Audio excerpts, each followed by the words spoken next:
Hello, everybody. Oh, I am here today with Keith Perhac, and we are going to be talking about, the nitty-gritty world of KPIs. Isn't that number just rally up? You're like, yeah, KPIs.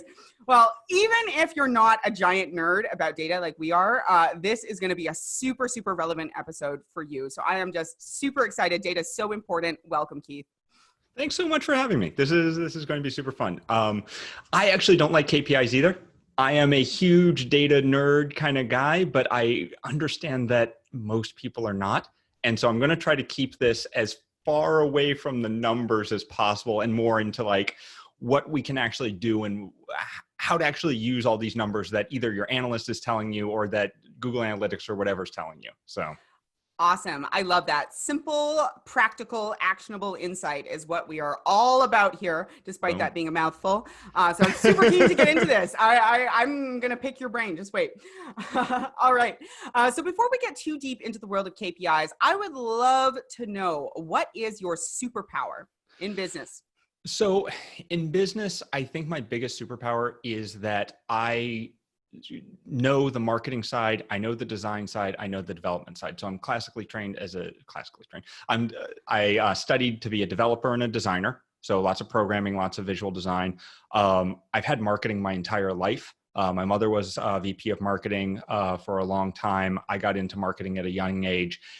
And so I really bridge this gap between what you want to do to be able to talk to your audience and understand how your audience works, as well as what is the technology that actually drives that. Because what happens is so many marketers are like, this is what we need to do.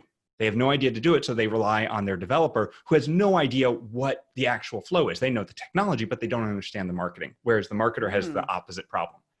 So that is my superpower to me. Excellent. Excellent. I love that. So if I kind of unpack what I'm hearing a little bit, I'm hearing that, you help bridge the gap between kind of understanding what you can do and what you need to do in order to provide value for the client and achieve goals, but also understanding the tech that can support you in getting there and kind of make it a lot clearer. And you create clarity and flow between those kind of like differing elements. Is that what I'm hearing? Exactly. And especially as marketing uses 100 different tools for every different thing, and none of them talk to each other.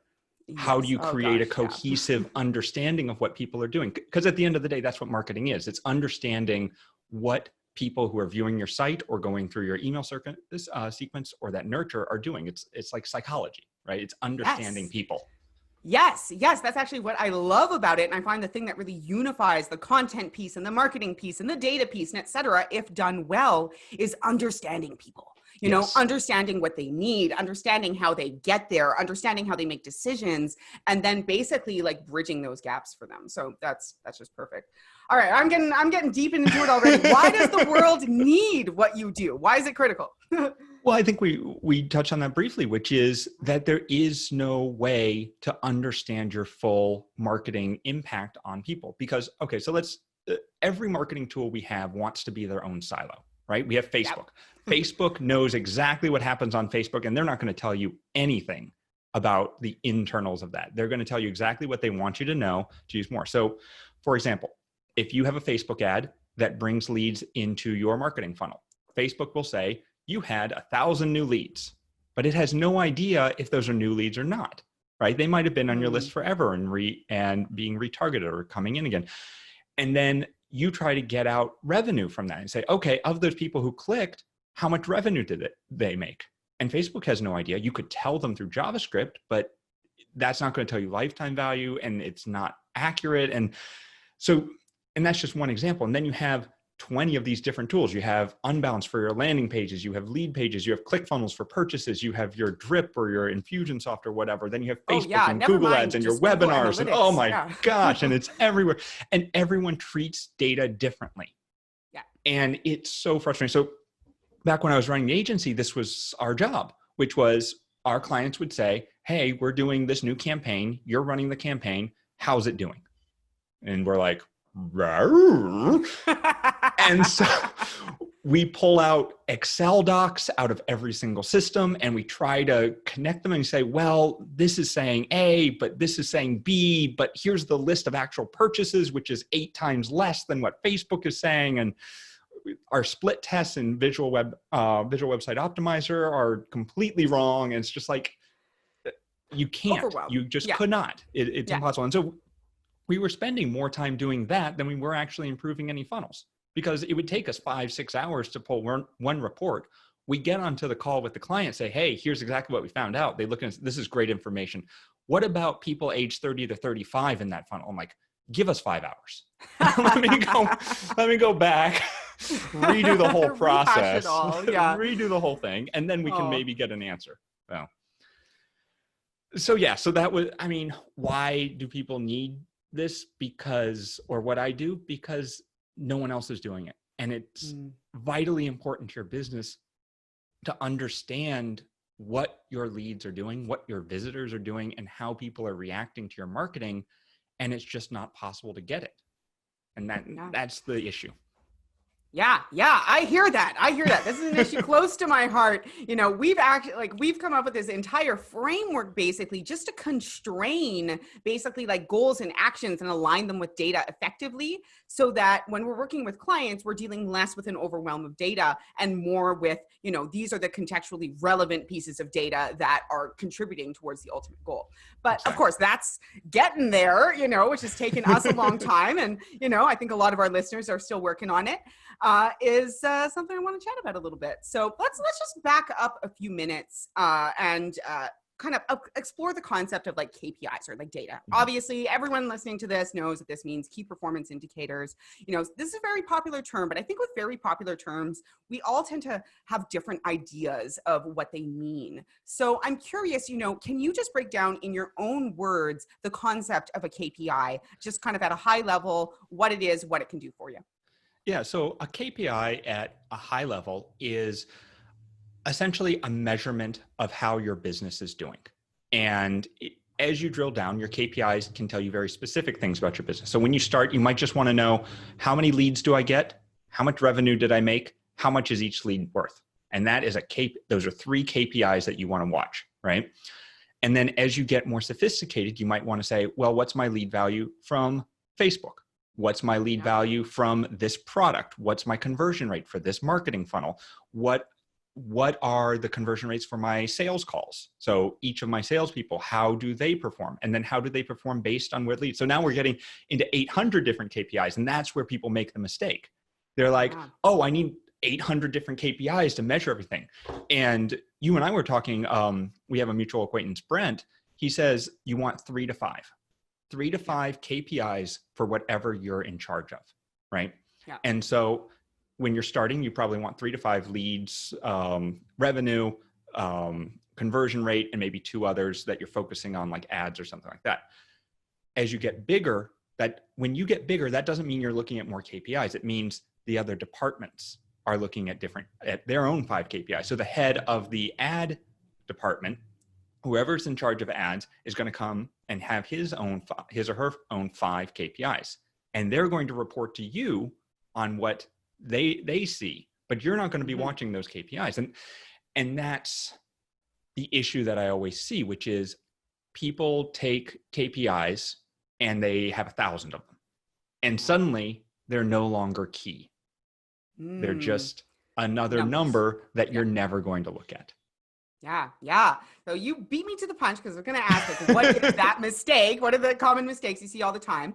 All right. So we, like, for example, in our business, we have like a scorecard type thing, in fact, we have, 3 or 4 of them for the different departments. Each one of them has 3 or 4 numbers. And what we found is that when we were first getting started, like now, okay, we've zeroed in on some of them. But when we were first getting started with this, especially internally, I mean, there was all these numbers. We're like, okay, yes, we know we have to pick 3 to 5. Now what? So I'm curious. So for people who, are just starting to implement this into their own business, maybe they've been tracking too many numbers. Maybe they have all these numbers, but they haven't been like observing them at a high level as a leader, is something I hear about a lot. Right. Like, where do you start? I like to start, and as I mentioned, I like to have the 3 leads, revenue, lead value. Those are kind of my three basics that I like to have, because that really shows the health of the company. Okay. Yep. That makes sense. And then I like to have two more that are whatever I'm focusing on that quarter. And so that can change from quarter to quarter. But especially in the beginning, before you understand what those KPIs are going to be going forward and what you need to focus on, you need to look at various things. You need to look at maybe ads this quarter, or maybe you want to look at retention numbers. It's going to change in the beginning because you're not sure where you need to go yet. Once that's solidified and you understand, okay, we now have our customer service dialed in. Now we just set that up, and the customer service department knows these are the KPIs to watch, and they're going to tell me if there's a problem. But I don't need to look at that anymore, because as long as there's not a problem, I'm good, and they're not going to tell me, right? Okay. Yeah, this makes sense. And I want to zero in. So you mentioned lead value being one of those top three. Can you break down for people who may not what is lead value? How do you define that in particular, and how do you understand that? This actually goes into a rabbit hole, and let me know if you don't want me to go into this rabbit hole yet about why I hate KPIs. But so lead value, very simply, is the amount of revenue generated by your number of leads. So the idea, So the idea is that you get 1,000 leads, new leads in the month. They give you $10,000. Your lead value is $10. So how much on average is a single lead worth? Okay. And am I oversimplifying it by saying that that's the relationship between the revenue and the number of leads that you had within a period? Exactly. Well, it's slightly different, because the revenue does not necessarily tie back to the new leads, right? Because the revenue could be from people in the past. So the lead value is specifically of a number of leads that you're looking at, like new leads this month, how much revenue did they generate? Okay. And that number increases over time as people get more and more valuable. That was my next question. Lifetime value. Lifetime? Yeah. Yep, exactly. But what it lets you see is where you need to focus in order to improve your revenue and to improve your marketing, right? Because what you're going to see is that people who do this thing are worth this much money. People who do this other thing are worth more or less money. So people from Facebook are worth $5. People from Google Organic are worth $3. People from Twitter are worth $6. So now I've started to see a range of what is the value of each of these things. And this gets me into why I don't like KPIs. Okay. Because KPIs are, they're a gauge, right? And I keep wanting to say like they're a speedometer or something like that, and kind of, sort of. But what they're doing is they're telling you the health of the company. They tell you the health of what you're doing. You want those numbers to go up. You don't want them to go down. You want them to improve, not get worse. But they don't tell you what you need to do to improve them. All they are is a gauge of good or bad. They don't say, oh, you should do this next. They can tell you where you have a panic. It's like if your engine light comes on and there's smoke coming out, you know you got an engine fire. Not sure what to do next, but you know where it is. Yeah. So if, for example, your leads drop down to 0, you know, okay, I need to fix this, but you still have no idea where. And this is, to me, the core of marketing and the core of conversion rate optimization, this whole optimizing your funnel thing, which is finding the segments of that number that are high performers and low performers. So here's a great example. Let's say that I have 2 funnels. One comes in from Facebook, one comes in from Google Ads. Super simple. Yep. That funnel has a 50% conversion rate. That's awesome. That's great. That's awesome. Perfect. I don't have anything to do with that. But if I look at the numbers and I say, okay, Facebook conversion rate for that funnel is 100%. Google is 0%. So now I know what to do. I now have something that is highly performing. I spend more money on Facebook and either stop spending money on Google or figure out why that's not working, right? That 50% number, if I just saw that 50% number, I'd be like, cool, we're good to go. Yeah, great. But as soon as I look at the segments, now I know, wait a minute, we have a major problem that I didn't see when I just looked at the success gauge. And I'm spending money on Google, right? So I'm wasting all this money every single month, and I had no idea because I didn't look into those outliers. Okay. Okay. So let me kind of, I want to draw all of this. Oh, I'm hitting my mic. Want to draw all of this together and see if I can kind of expand and understand and simplify the process that you're talking about. So what I'm hearing is that a lot of marketers out there, a lot of agencies, a lot of people in general try to track too many things. So, if you were to give kind of a simple tip to simplify and get better, it would be track fewer things, way fewer things, and constraints build creativity. So of those 3 to 5 things, I'm hearing that, 3 to 5 things per department, 3 of those things, especially if you're just getting going, might remain relatively static, while 2 might rotate depending on what you're trying to do.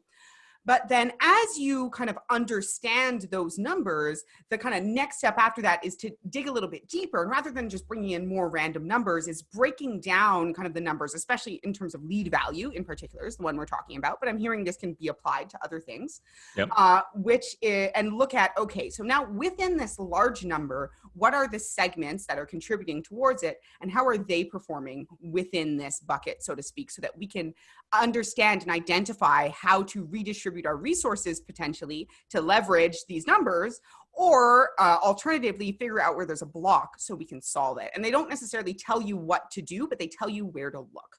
Is that Exactly. And it's things that you're not going, and this is where the marketing artistry or the skill comes in, because it's not going to tell you, okay, Google's not performing. So why?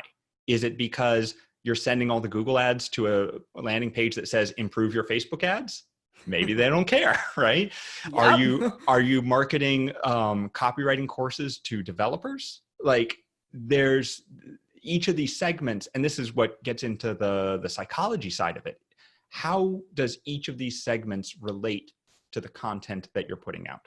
And I think this is hugely important, because your marketing funnel is not just the opt-in, right? It's this whole nurture sequence of giving them content, sending them emails, maybe getting on a webinar, a sales process, etc.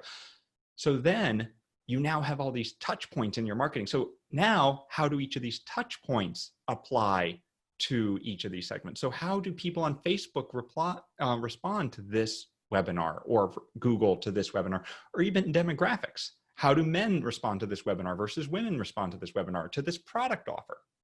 And then you really go into a rabbit hole, and now suddenly you have like 800 KPIs that you're wanting to look at for each of these. And that's why I really look at the KPIs as the gauge of how well you're doing, but then weekly or biweekly, or however often you need to go in and reevaluate.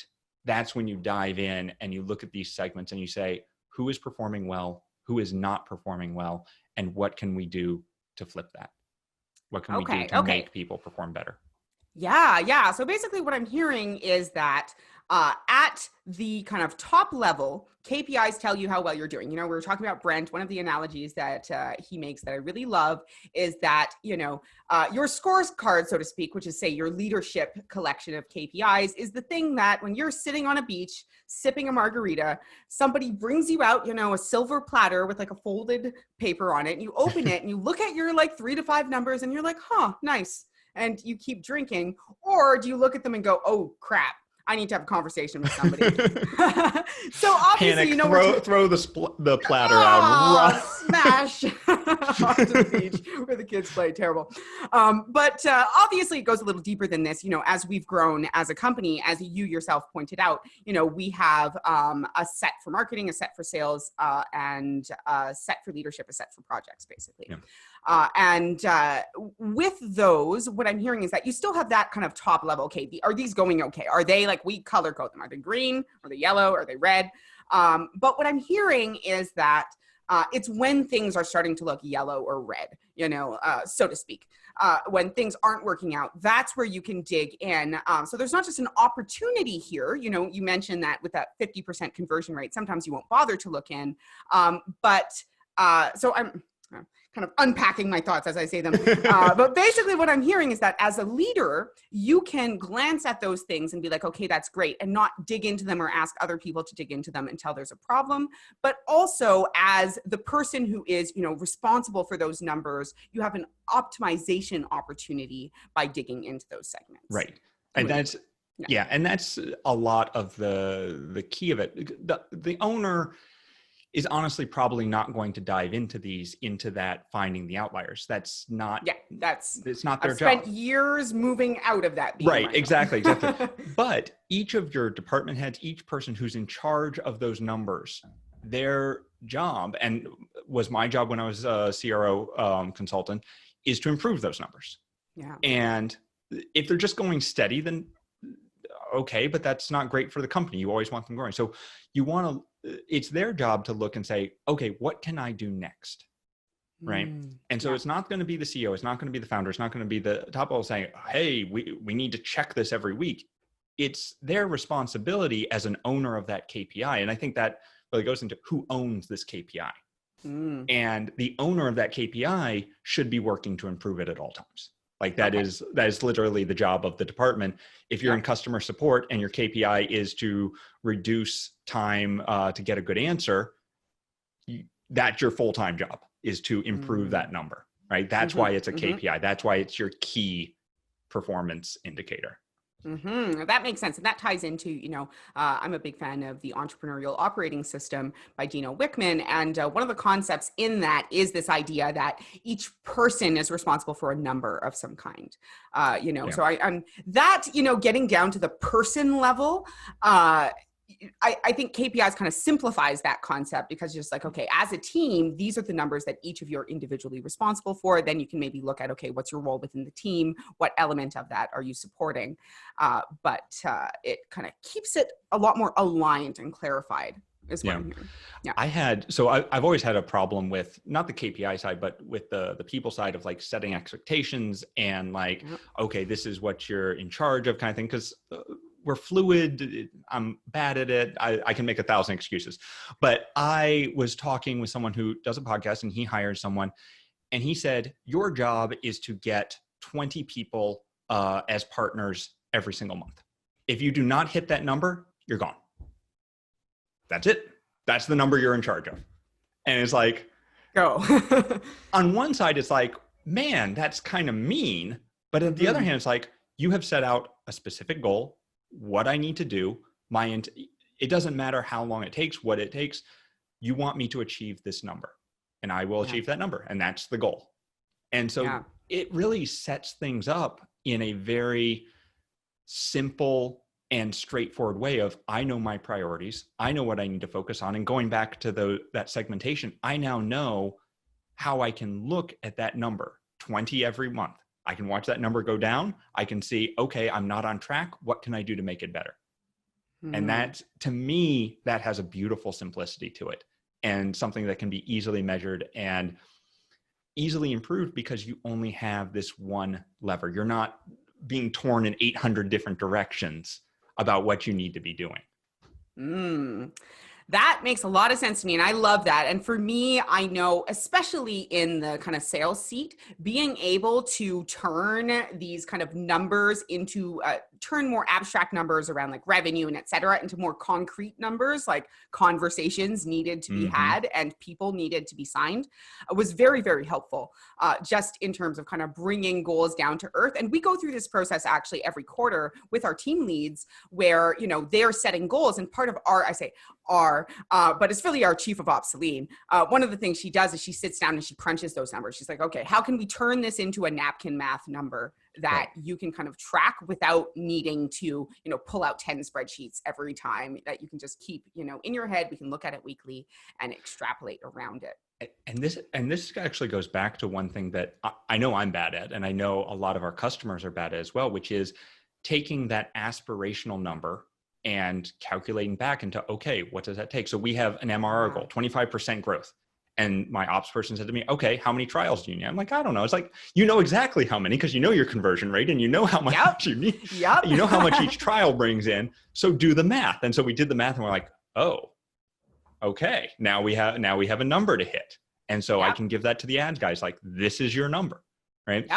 And this is the issue that we see with our customers, which is they'll come to us and they'll be like, okay, we need a dashboard that measures these 4 things. I'm like, what does that mean?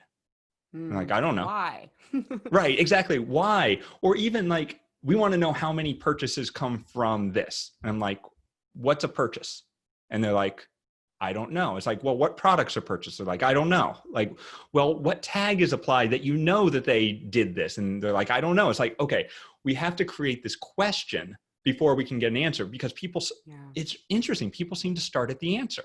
They're like, yep. I want this magical thing. It's like, okay, what does that mean? What is the question that you are asking that then builds into that? Because until you have that question, it's impossible to answer. Yeah. And that's the core. That makes a lot of sense to me. And this kind of leads back to something that we've really found when we're working with kind of like metrics and goal setting and growth and all this kind of stuff, is that the things that we're tracking basically need to be effectively linked to a goal. Like otherwise we're just tracking numbers, and looking at patterns is helpful, don't get me wrong, but unless you have set the constraint of what that goal is going to be and defined it clearly enough that you can understand the different factors that feed into it, we've found that you can track all the numbers in the world, or the perfect 3 to 5 numbers, and you'll never quite know if you're getting to where you want to get, because that's not really defined. And doubly and triply more so, we've been talking about this in the context of doing it internally for our own businesses, because I think that that's where a lot of us as like leaders in the digital world maybe let things slide. But we find this doubly and triply so with clients, where, as you kind of said, they're like, oh, cool, I want this thing. And it's like, all right, great, let's talk about that. Let's unpack it. What does that mean? Yeah. What does that mean? We even, like, our growth plans, we basically break them down into 4 major goals for any given time, which are more traffic, or, new eyes on your thing, more engagement, more conversion, or more upselling and retention. And a lot of people are like, oh my God, I want all the conversion. And it's like, okay, well, let's talk about what that means. What's your funnel? How many new eyes are you getting on your thing? And then all of a sudden it's like, well, we're actually not going to be working on that for a month or two, because we need to build up your audience. So I went off on a little rant here. I don't even want to start down that road, because that gets me on a whole other rant about the premature optimization. And I'll just say this, that I have had more than one customer come to me and be like, we need to optimize our sales page. I'm like, awesome. How much traffic do you get? 5 people a week. You don't need to optimize your sales page. Yeah. You have bigger problems. You have bigger problems. Yeah. And not even like the analogy I like to use is that it's a hose that you're getting water, i.e. like abundance, money flowing through. You need to unkink the hose. And it doesn't matter if you unkink the hose at the end, if there's a big old kink at the beginning and you've got no water flowing through to the end anyway. But just to kind of back us up. So what are some tips that you have for aligning your KPIs with effective goal setting? So this is something that I've been struggling with as well. So I don't know how correct I will be, because, and maybe a lot of it is, your own business, you have the blinders on, and you're always like, oh no, my business is special. I have 800 different things I need to be looking at. So this is very much a do what I've said to other customers that have helped them, not do what I do, because I'm not very good at it. And that's okay. But how to figure it out. And it really goes back to that quarterly planning. And yes, because you can't, have you read the 12-week year?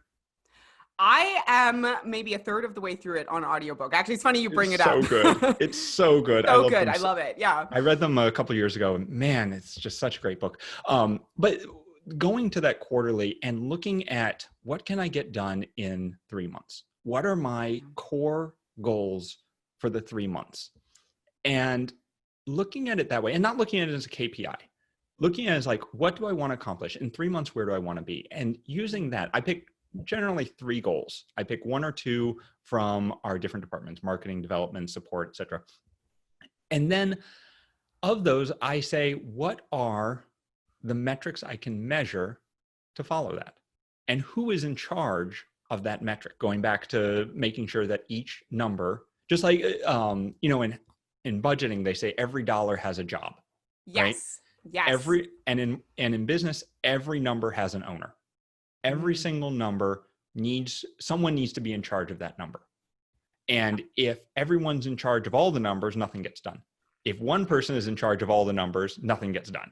Everyone needs to own the number that relates to them. And so that's what we do. So if my goal, for example, last quarter was onboarding, how can we make onboarding better? what can we do to make people have a better experience as they're going through the software? And we came up with 3 KPIs. We said, okay, our number one is churn after 60 days. Mm-hmm. It is the percentage of people who go through the funnel, and it's the number of people who give us a call to get on our free kickstart. And those 3 numbers let us know, A, are we communicating effectively? Yep. B, is the onboarding system we have useful, or are people like, oh no, this is just another long widget that I don't want to deal with? And at the end of the day, are we making the money back that we should be because we've reduced churn? And those create our 3 KPIs. And then each of those was owned by a different department because they're all different. So the Kickstart is owned by customer success. The onboarding is owned by support. And then I forgot what the third one was. But each department and each person owns a different part of that. So they are focused for a quarter or a month or however long we do that project on improving that singular thing. Okay. So what I'm hearing is that you start with a story. You know, we're copy people, we're copy content people. So we're all about the story, i.e. like you ask yourself, okay, there's this area that we're looking at, there's this thing we want to improve, et cetera. What does that look like? And without first kind of starting from the numbers and being like, what can we make of this? Because you might drive yourself crazy with all the possibilities. You just ask yourself, okay, what's relevant to my business, to our goals, to what we're trying to do? And then ask yourself, starting from there, which numbers will support this? So, Exactly. You know, if we had, and I'm hearing that constraint element, like if we had to pick 3 numbers, you know, that would tell us without a doubt, looking at them separate or together, whether we've achieved our goal here, what would they be? And then unpack, you know, okay, who's in charge of that number? What are they going to do to improve it, et cetera? But one of the key things that I'm hearing is that you don't start with a department even necessarily. You really start with that vision of what it's going to be like, or perhaps, and this is me extrapolating a little bit, the problem. You know, if you've been experiencing a problem in an area, because I know for us, problems drive a lot of our innovation, because if it ain't broke, don't fix it. There's a million things we could work on forever. But if there's an issue with something, we want to identify it and then make that a central goal. You know, sometimes it's not a whole quarter, but something to kind of vision working differently and improving upon. It's really Exactly. cool. Exactly. Awesome. And I just want to pull out something that you said that was super, super relevant. Now, I was super engaged and I didn't write it down, so I might mess it up. But just like in budgeting, my favorite budgeting tool, this is one of their 4 basic rules. Every dollar has a job. It is YNAB. It is YNAB. Yeah. I love YNAB so much, and their like process, along with the profit first process, which is more business focused, that I literally do like workshops in my community and train people on it because it like changed my life so much. I paid for my whole wedding $10,000 with YNAB, no debt. Congratulations. Yeah, really awesome. So anyway, everyone who's listening to this and is already like searching on Google for YNAB, like we'll link you to it in the show notes. Don't worry about it right now. Keep listening. This is really valuable. But not just the YNAB number, but you then brought that into numbers about your company, right? Mm-hmm. Can you repeat that awesome sentence that you said? I was going to repeat it back to you, but I was saying that each number has an owner. Just like each dollar has a purpose in YNAB and in budgeting, each number has an owner. And and it's just like each project has an owner, right? You want to have the buck stops here. Who is in charge of this number? If it goes down, who needs to fix it? If it goes up, who are you buying champagne? Like who is in charge and who owns it? It's someone's baby. Who is that? Yeah. And just quick question here, because this is something I get a lot of questions from our audience, is in terms of being in charge of that number, does that mean that they're responsible for doing everything to fix it? Or does that mean they're responsible for making sure that it gets fixed, which might involve kind of like delegating or working with other people or et cetera? I would say it's more the second, but it also depends on the size of your team. If you are a small team of 5 people, there's no one really to delegate to.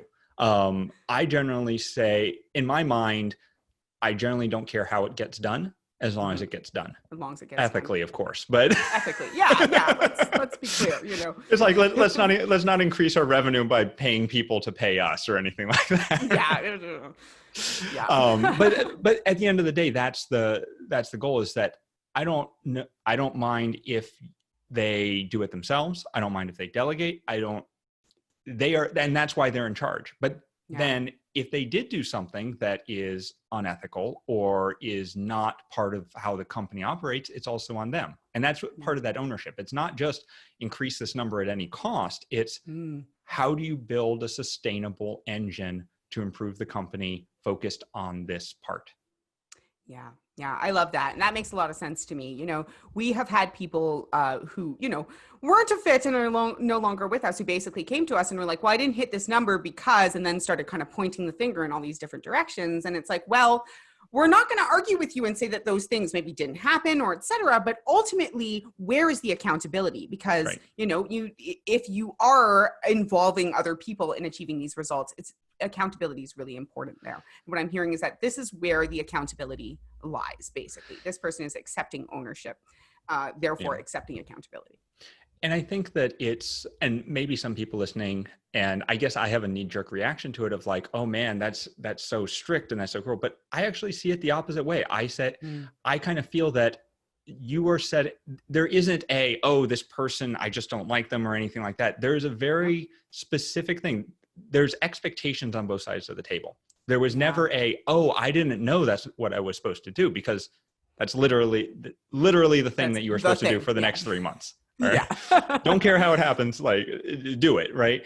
And I think, as I mentioned earlier, that's freeing. And I think that that's very fair. Now, would I fire someone if they missed a number? No, of course not. No. But if we see a trend of every time they're missing it by a lot and it's never getting there, and it's always one thing after another, now we've started seeing, and we don't have this person is just doing whatever. We know, because going back to those KPIs, we have a track record, we have a KPI, we have a measurement, we have data that goes back into that. Yes.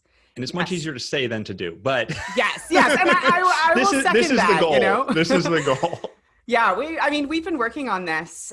We've been in business 5 years, so we've been working on this 5 years. And I remember the first year, when it was basically just me, and even, like the second year when it was just me and my second in command, basically, and we're sitting down, we're like, okay, we're doing this quarterly planning thing, and we're looking at numbers and stuff, and we're trying to set goals, and they were basically arbitrary because we didn't have all of this information. But that being said, even if this process feels a little bit scary and arbitrary at first, it was still so valuable, because the next time, all of a sudden, we're like, those numbers are a little bit silly.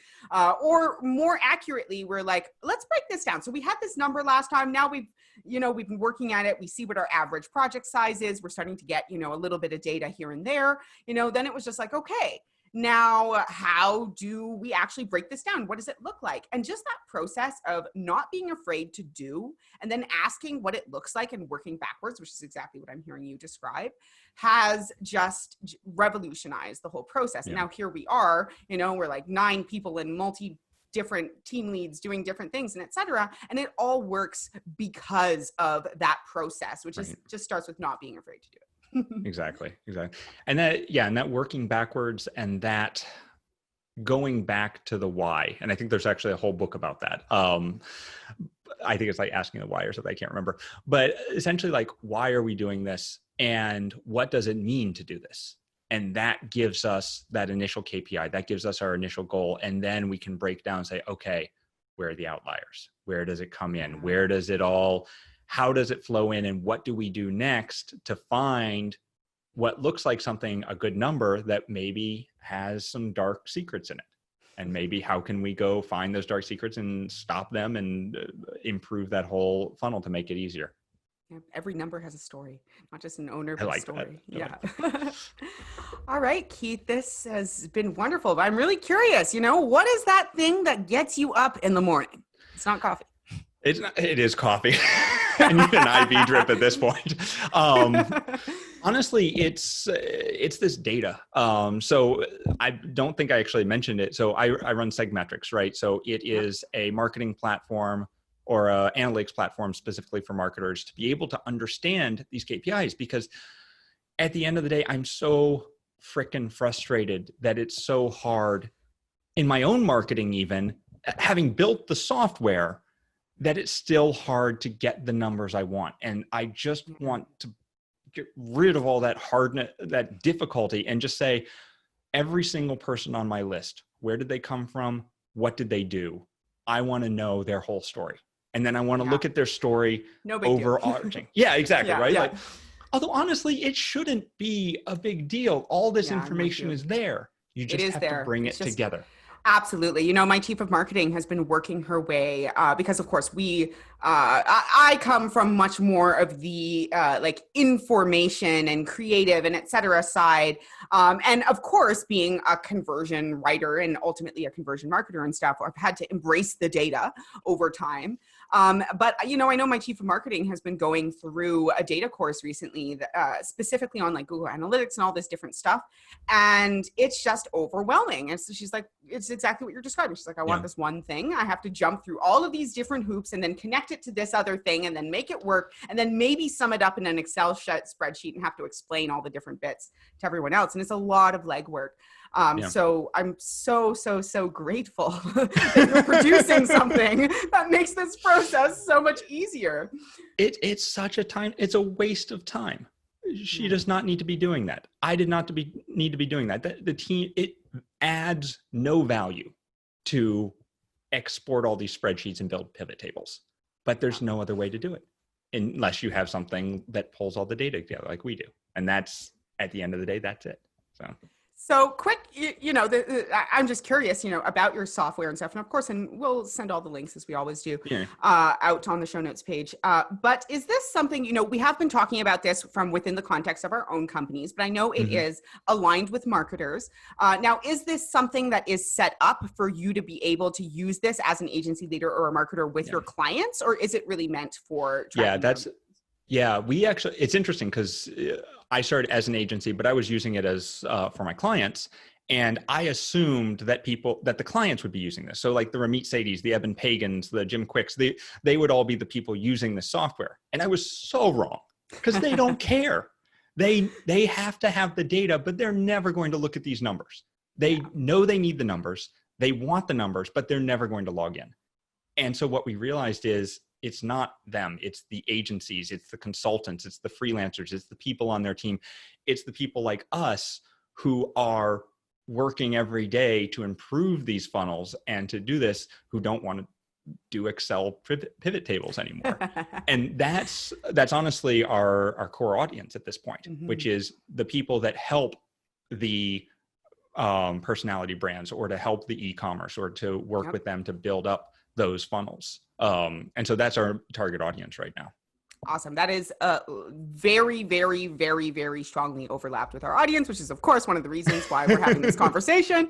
But cool. I just wanted to clarify that for listeners, because as I said, I think that the people who are doing this tend to be doing it often more strongly for their clients because the cobbler's kids have no shoes is such a reality in our industry. So thank you for helping us kind of zero in on how to do this for ourselves.